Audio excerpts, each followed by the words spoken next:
kita cuba merasakan diri dengan kemanisan melakukan ibadat.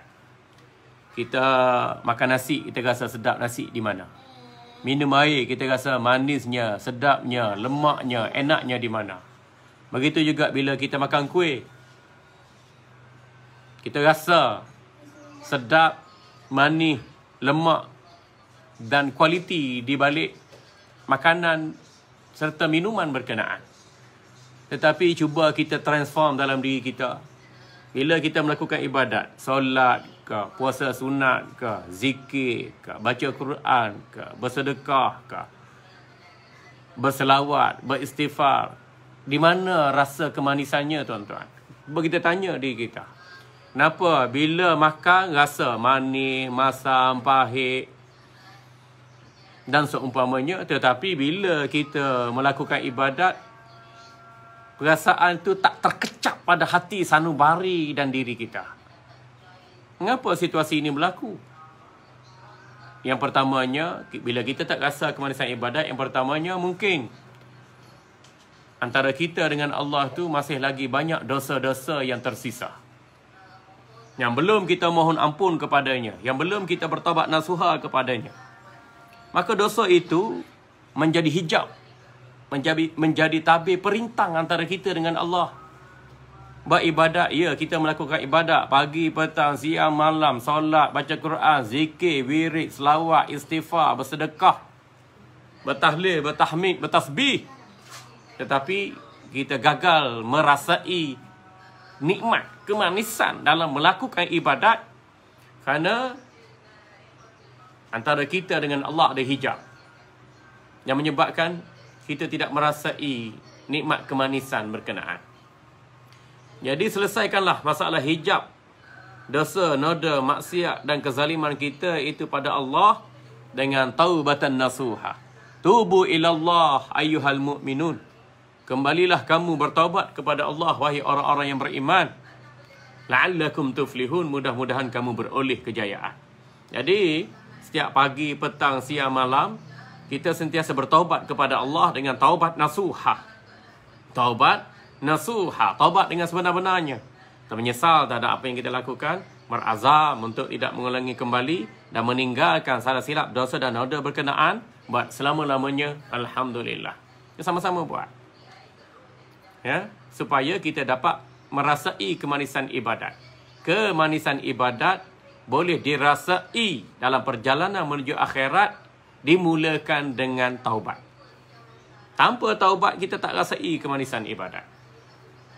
Ya, taubat nasuha itu menghapuskan dosa-dosa besar dan dosa-dosa kecil. Begitu juga amal ibadat salah yang lain secara automatik boleh melunaskan dosa-dosa kecil antara kita dengan Allah Subhanahu Wa Taala. Jadi sewajarnya apabila kita bertaubat daripada segala salah silap dosa besar dan dosa-dosa kecil, maka apabila kita melakukan ibadat, kita akan rasai kemanisan ibadat berkenaan, insya-Allah. Tuan-tuan hadirin yang dirahmati Allah, nak rasa kemanisan ibadat juga, kita perlu jadikan Allah dan Rasul lebih utama daripada selain dalam hidup kita. Mendahulukan perintah Allah dan Rasul berbanding daripada perintah yang lain. Ibu bapa, suami, anak pinak, cucu cicit, rakyat, sultan, raja, pemimpin politik. Perintah Allah dan Rasul itu perlu diutamakan. Ha? Ini yang disebutkan baginda Nabi sallallahu alaihi wasallam.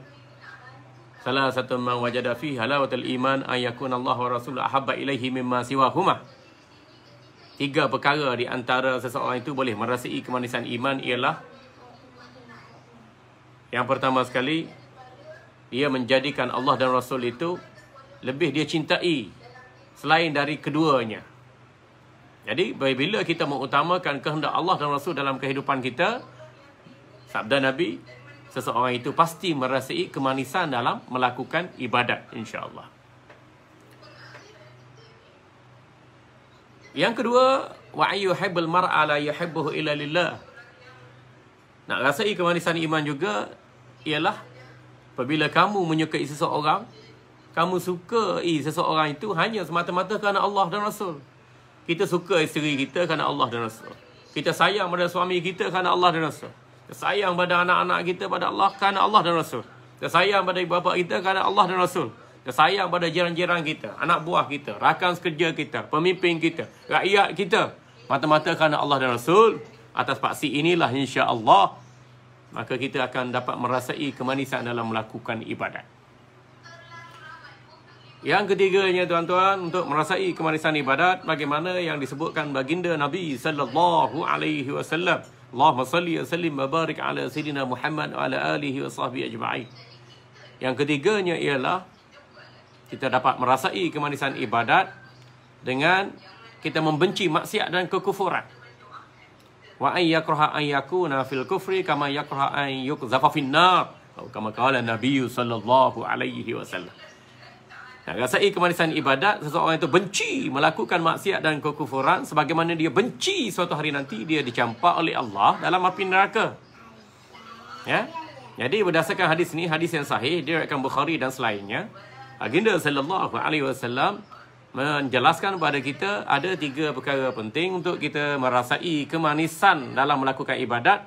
Allah dan Rasul lebih kita cintai berbanding selain dari keduanya. Yang kedua, kita cinta seseorang. Sayang kepada orang mata-mata kerana Allah dan Rasul. Bukan kerana nafsu, bukan kerana harta, bukan kerana tahta, bukan kerana rupa, bukan kerana glamour. Tidak. Tetapi kita sayang seseorang itu mata-mata kerana Allah dan Rasulnya. Boleh? Tak boleh kita cuba. Kan? Kendiankan kehendak hawa nafsu daripada apa yang kita ada itu, semata-mata kita tunduk dan akur kepada apa yang disabdakan baginda sallallahu alaihi wasallam. Dan yang ketiganya ialah kita benci untuk melakukan maksiat dan kekufuran. Sebagaimana kita benci suatu hari nanti jasad kita dicampak oleh Allah dalam api neraka. Gitu. Jadi bila ada 3 perkara ni, insya-Allah kita dapat merasai kemanisan ibadat. Kita semayang fardu seronok, semayang sunat seronok. Tak cukup dengan 2 rakaat qabliyah, ada 2 lagi rakaat qabliyah. Tak cukup dengan 2 rakaat ba'diyah, tambah lagi 2 rakaat ba'diyah. Muakkad wa ghairu muakkad. Rawatib. Qabliyah atau ba'diyah. Tak cukup dengan solat fardu, kita banyak solat sunat. Memang solat sunat lebih banyak pada solat fardu. Jadi kita lakukan amal soleh banyak-banyak tu dan penuh berkualiti dengan panduan ilmu. Dan akhirnya kita akan rasai kemanisan ibadat. Inilah kemuncak kepada kesempurnaan iman di atas paksi Ahlus Sunnah wal Jamaah. Kalau Wahabi buat ibadat tak rasa manis. Kalau Syiah buat ibadat tak rasa manis.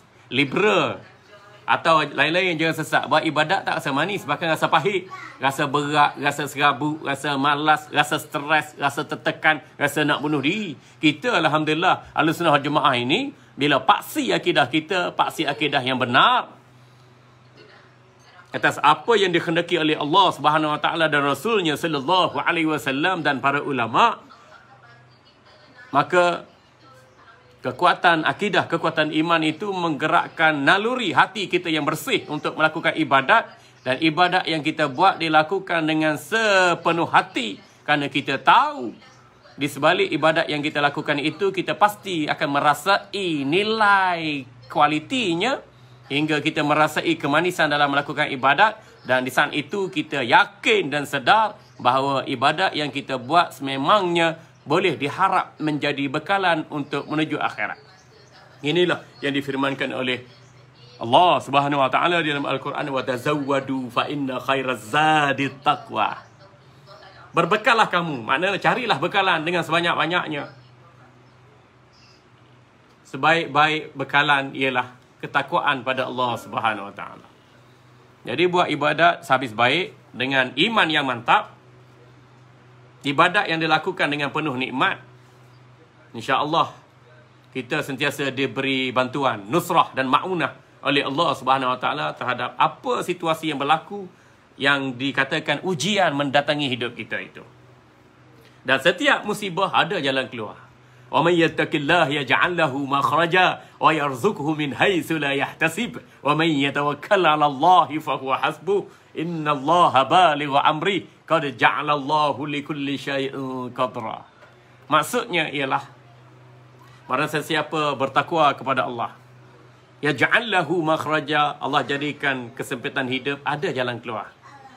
Wa yarzuqhu min haitsu la yahtasib, dan Allah kurniakan rezeki kepadanya tanpa diduga. Rezeki ketika diuji, rezeki ketika pandemik, tanpa diduga.